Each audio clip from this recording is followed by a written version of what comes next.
ఈరోజు ఈ వీడియోలో నేను కరకరలాడే బెండకాయ ఫ్రై రెసిపీని చూపిస్తానండి. ఇది చాలా టేస్టీగా ఉంటుంది.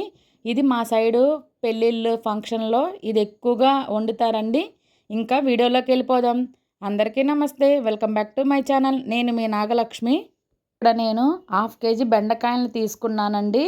అలానే ఇందులో వేయడానికి శనగపిండి, కార్న్ ఫ్లోర్, బియ్యం పిండి, పల్లీలు, జీడిపప్పు, కరివేపాకు తీసుకున్నాను. ధనియాలు, జీలకర్ర పొడిని కూడా తీసుకోవాలండి. ఇక్కడ నేను బెండకాయల్ని శుభ్రంగా కడిగి ఒక క్లాత్తో తుడిసి ఇలా చక్రాల్లాగా కోసి పక్కన పెట్టుకోవాలండి. ఇవి అన్నీ ఈవెన్గా ఒకే సైజులో కట్ చేసుకోవాలండి.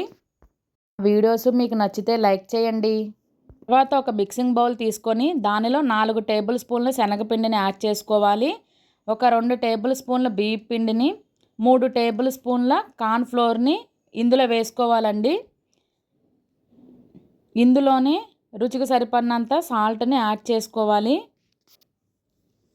అలానే రుచికి సరిపడినంత కారాన్ని యాడ్ చేసుకోవాలి. అలానే చిటికెడు పసుపును కూడా యాడ్ చేసుకోవాలి. ఒక టేబుల్ స్పూన్ ధనియాలు, జీలకర్ర పొడిని ఇందులో యాడ్ చేసుకోవాలి. వీటిని చక్కగా మొత్తం కలుపుకోవాలంటే అంతా కలిసేటట్టు. ఇప్పుడు ఇందులో మనం చిన్న చిన్నగా కట్ చేసుకున్న బెండకాయలని వేసి చక్కగా కలుపుకోవాలండి. మొత్తం కలిసేటట్టు అంతా. ఇక్కడ చూస్తున్నారు కదండి, ఇలా చక్కగా కలుపుకోవాలి. ఇందులో ఒక 10 ml వరకు వాటర్ని యాడ్ చేసుకోవాలి, అంతేనండి. ఇంక ఇందులో పల్లీలు, జీడిపప్పులను కూడా యాడ్ చేస్తున్నాను. అలానే కరివేపాకును కూడా నేను ఇందులోనే యాడ్ చేసేస్తున్నాను. ఇది మొత్తం చక్కగా కలిసేటట్టు మొత్తం కలుపుకోవాలండి. మొత్తం ఈ మసాలాలన్నీ వాటికి చక్కగా పట్టాలి. ఇక్కడ చూస్తున్నారు కదండి, నేను ఇలా చక్కగా కలుపుకున్నాను.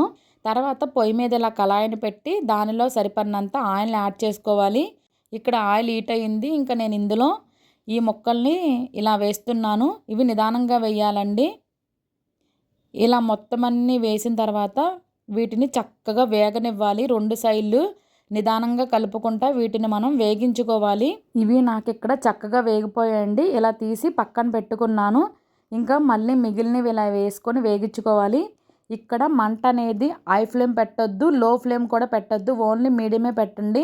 లో పెట్టడం వల్ల ఆయిల్ ఎక్కువ పీల్ చేసుకుంటుంది. హై ఫ్లేమ్ పెట్టడం వల్ల అసలు లోపలేమి వేగకుండా మాడిపోతాయి.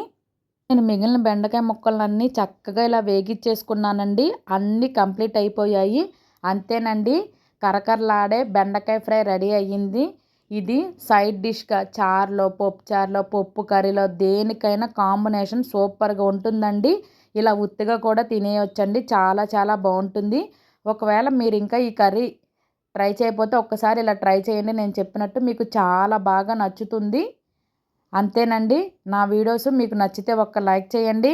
మీ ఫ్రెండ్స్ అండ్ ఫ్యామిలీకి షేర్ చేయండి. ఇంకా ఎలాంటి రెసిపీస్ కావాలో నాకు కమెంట్ చేయండి. ఈ వీడియో ట్రై చేసి ఎలా వచ్చిందో కూడా కమెంట్ చేయండి. Thanks for watching. Bye bye.